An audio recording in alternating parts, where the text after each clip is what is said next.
Okay, hey guys. Today I am here with Mr. Nasu and Ms. Suvira, two Everest summiteers. Mr. Nasu was the first Turk and Muslim to have summited Mount Everest, and Ms. Suvira was the person to bring Indian culture to the summit of Mount Everest.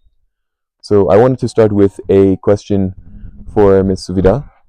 My question is, what was going on in your mind when you were at the summit? Whilst I was on the route, I I continuously said, be it anything, I have to reach to the summit. The route would show me different trail, different experience, different thrill, different adventure. There'll be many different things that will keep happening. I have to accept them as they are because on the route before leaving for Mount Everest, I'd seen few many videos which showed people get exhausted and at times lose their lives. So emotions have no place there. There you have to be strong enough to first summit. Yeah, in case there is somebody who needs help, then you have to at times take a decision of compromising your summit and help the person up. So yes, when I went to the summit, I, as a daughter of India, was not given an opportunity to get into sports, explore my fit and strong Savada. So, yes, I wanted to prove that wrong, that a woman is not just to give birth to a child or take care of the household. She can also reach the height which one might have not even imagined. When I was on the or close to the summit, I saw the body around in grey down suit, which scared me a little. I tried to think how he might have fallen so that when I'm returning back, I must not make such mistake. At least I must learn out of someone's mistake. That's what I thought of. I went to the summit, first bowed down on my knees and said thank you to the nature, Mother Earth, for giving me the opportunity to reach this altitude. Thanked every woman in this world who has given birth to a woman because women's strength in itself has its own. A woman is made multitasking, is what I felt there. And then I got my flag out, my Indian costume I wore on Everest, and that's how I closed that beautiful experience. That's That's beautiful. That sounds beautiful. really beautiful. Very beautiful. Thank you. Thank you. As a father of a daughter as well, I find it very valuable. A strong woman achieving their dreams, fighting for their dreams, fighting for the good, for the better for others. I respect it very much. Thank you so And much. I respect very much that you fight for your culture and put it all the way to the summit of Everest for the first time. That's a good idea. That's a vision. Bravo. Thank you. A follow-up question for you, if I may. Mm-hmm. Many people are aware of the death zone, which Mm-hmm. is after 8,000 meters. I'm True. pretty sure. True. Um, and as some people know, there is a change in your thought process after that point due to the lack of oxygen. Very true. What did that feel like, and were you aware of it? Uh-huh. The stories of hallucination have come to many people, through many people, and have been experienced by many people. However, if you are endurance trained, okay, there is a basic change that comes in you. She's running ultra marathons. Yes, I run ultra marathons. I've podium finished many marathons. If you are at a particular height, at a particular altitude, maybe a dead zone, wherever you are, if you are endurance trained, if you are fit enough, strong enough, you would not have second thought coming in your mind. In fact, you will only think about, yes, this is my summit. These are my friends who have come with me. In case they need help, I will help them and make sure I reach the summit. So hallucination comes when you are tired and you have different thoughts which are coming in your mind. It might be different according It's to kind of different. It comes if you have over forced yourself. Hallucinations comes only if you're way over your Exhaust. limits. Yes. So when you're exhausted, you don't have strength to think about right things or your focus is disturbed. That's where you are having many different thoughts that come, might be positive or maybe negative or maybe something funny. Like you just start laughing at times. Yeah, I also had a small experience whilst my return journey from Summit, where it's the dead zone itself.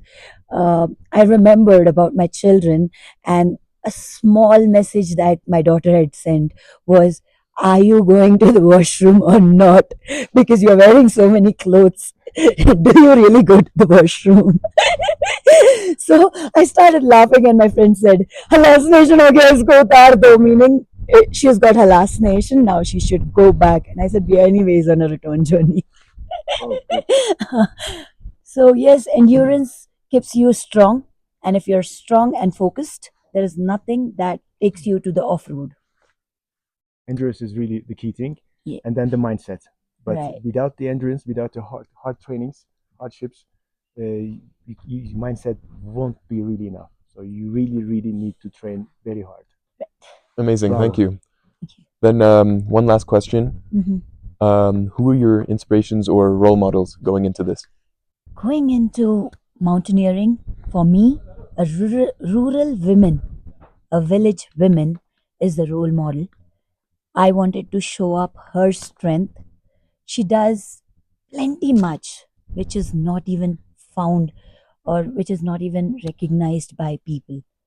You know, it, a small handkerchief, if you forget, is her responsibility to put it in your pocket. It's from there to being a housewife. A journey is of 24 hours commitment, and being a mother, it is a Lifetime lifetime commitment. responsibility. So these are the responsibilities a woman has been taking so long, and hence I thought she should be taken to Everest. Bravo. Thank you. Very well. Thank you. Very well. So now moving on to some questions for Mr. Nasu. As someone who has summited Everest in 95 and 2010, despite them being different faces of the mountain, which is obviously different, what are some other differences in this experience going in a new era of climbing that you've noticed? Well, as you can imagine, back then in 1995, it was only the professionals, only the most enthusiasts, and those people who have really worked very hard to get there, to get that opportunity for themselves, trained hard, tried to find sponsorships for hard, organize their lifestyles very hard, and they were really into it. In 2010 expedition, uh, there were so many people. I was quite surprised actually, because in 95 I was on the summit all by myself for 20 minutes. There was no one else, just myself. Even I made my video recording on the summit by myself. I mean, I put my video camera on a small tripod. There, I just walked there, push the record button, get back here to the summit flags, and then did my recording all by myself, and then move over there and push it again and stopped it. Whereas in 2010, I was on the summit with some other 40, 45 climbers with together. That was a different experience. And on the way, on the on the climb up to the top part, I'll let this one go. One thing I can tell, when you have these helicopters around, choppers around, you feel safe because you knew if something goes wrong, not only for yourself but for someone else, then there's at least a rescue possibility. It's a much faster rescue opportunity, which is very good actually. I'm happy to see all those around coming in and out. Anyways, so in 2010 I was on the queue to the south side, towards the south col, towards the Hiller step, and I don't know, maybe some 30 climbers in front of me, some other 30 behind me, and I was just waiting. And I don't know, maybe 10 minutes, 20 minutes, 30 minutes, you're just waiting, and you don't know why you are waiting. This is so crazy. I mean, in 95, I never had such experience because you are going with your own speed. There's no one in front. I might find a few people around, people back there, and everybody goes their own speed. But in today's mountain climbing, you are on a queue. And if the person in front of you doesn't make a step, you cannot make a step. And the person in front of you, if he wants to make a step, the person in front of him has to make a step as well. and you cannot understand while waiting there. I'm so much surprised there. I thought, can I go a little bit over there or not? But no, you just can't. You have to wait. So that's a different psychology. And safety and security wise as well, it's a very different psychology. Whereas when you're the day when I summited on Mount Everest, I don't know, but not even 8 people summited that day. I don't know. I'm not really sure, but it's just um, different speeds, different places on the mountain, on the route, and you just summit when you have your chance to get there. But today's mountain climbing, it's very much different. Psychology is very much different. In 1996, there happened a tragedy. I think 8 climbers got killed, and high-end expedition leaders, high-end expedition leaders have been unfortunately killed as well. Rob Hall and Scott Fisher. I met Rob Hall in Antarctic. On the way, our return flight from the C-130 cargo flight, when we were returning from Antarctica after summiting Vinson, Vinson Massif, they came in. So we just exchanged the flights. And those people, after that tragedy in 1996, they changed the whole rules on Everest mountain climbing, and they made one-on-one Sherpa support for everyone. For every climber, every Westerner has his own Sherpa with him all the way. If something goes wrong with him, his Sherpa will take him down so that the other people will not get affected. So it's different psychology, but this doesn't make summiting Mount Everest less valuable. Everest is the highest mountain in the world. It's always very valuable, very special, very precious, because it is your Everest, your own Everest. If you reach the summit of Everest, whether it's 95, whether it's 2000, whether it's 2025, it's still the summit of Mount Everest, and I respect all summiteers who have ever reached there. They forced themselves, they organized their life, they found the money, found the time, they just abandoned their friends, family, loved ones for a while, and they took risks, and still they achieved their own Everest. So it's everyone's own Everest.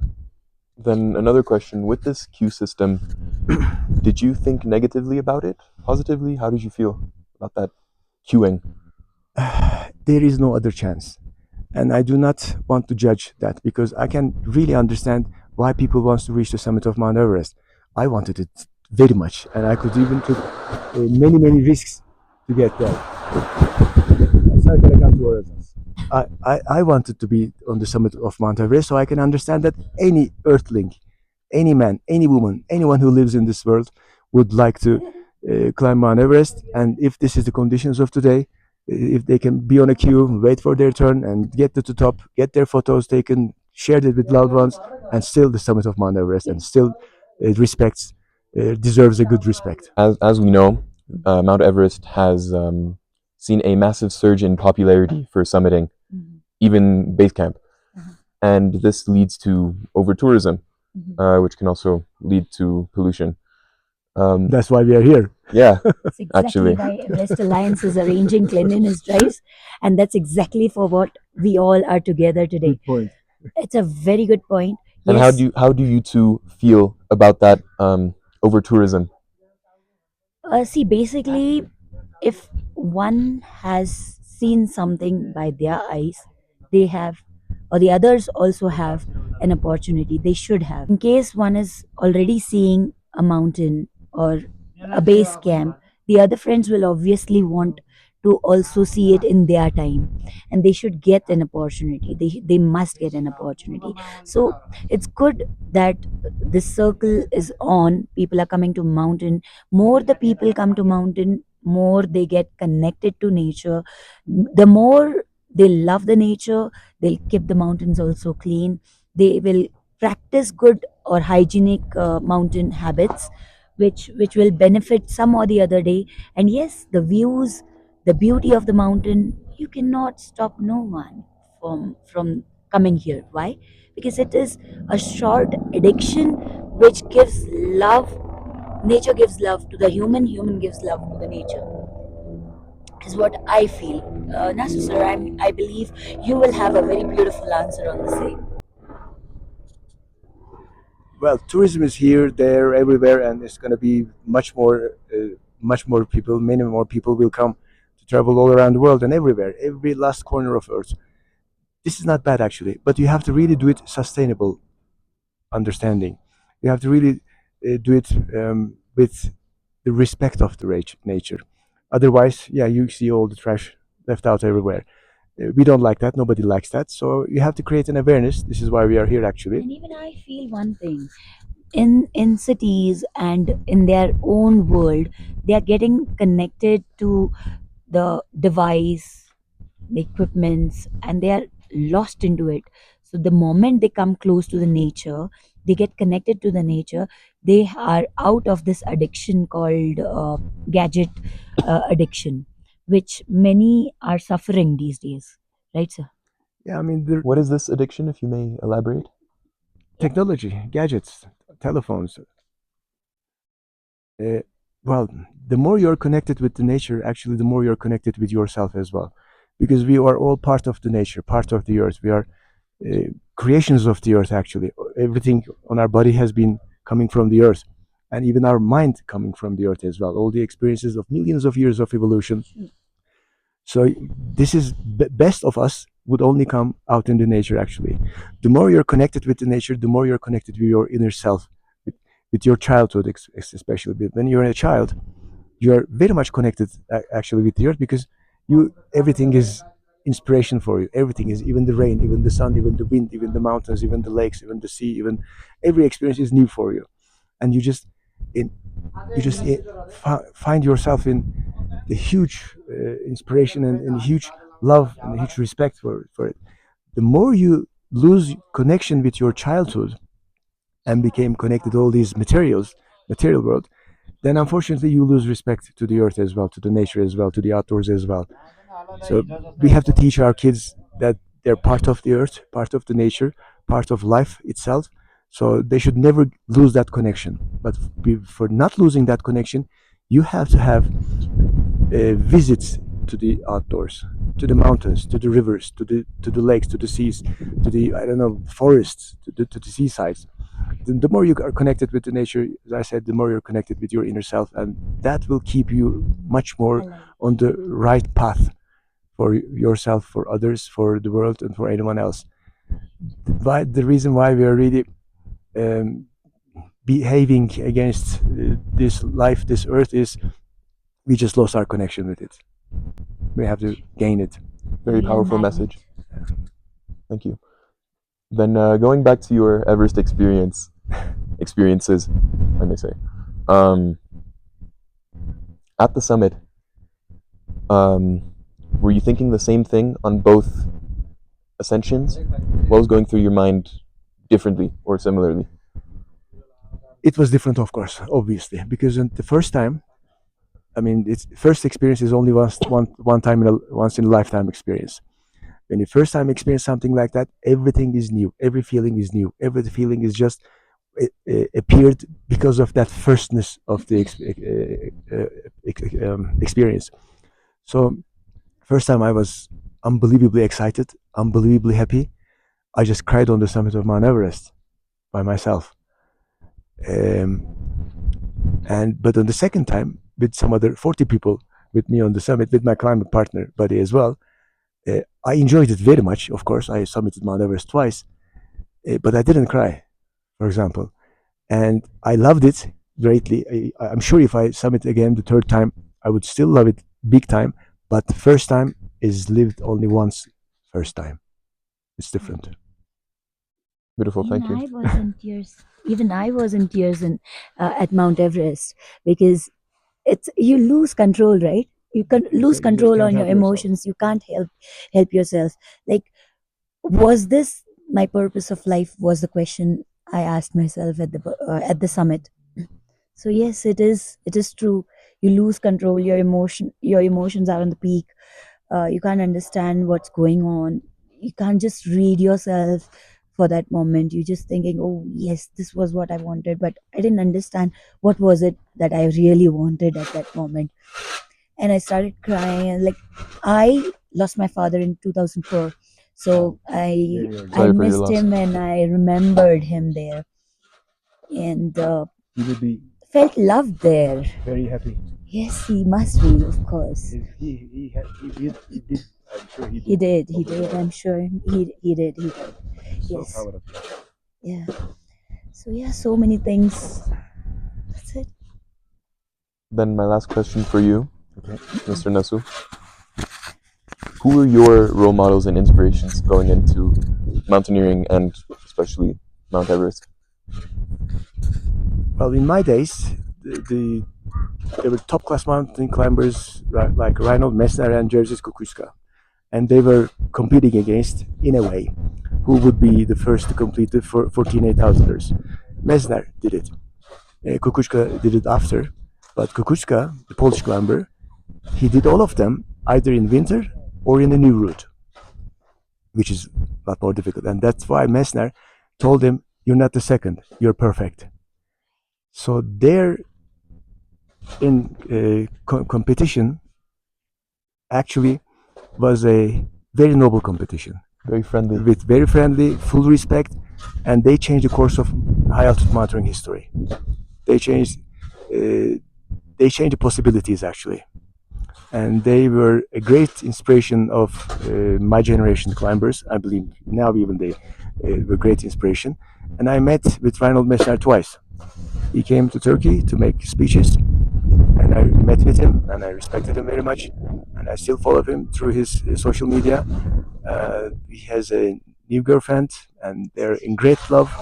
I watch them with great respect, and I really am very happy for him. Beautiful. Ladies and gentlemen, Mr. Nasu and Ms. Suvira. Thank you to the both of you for this, Thank for you, your dear. time. By Thank the way, you. he's my nephew. He didn't say that.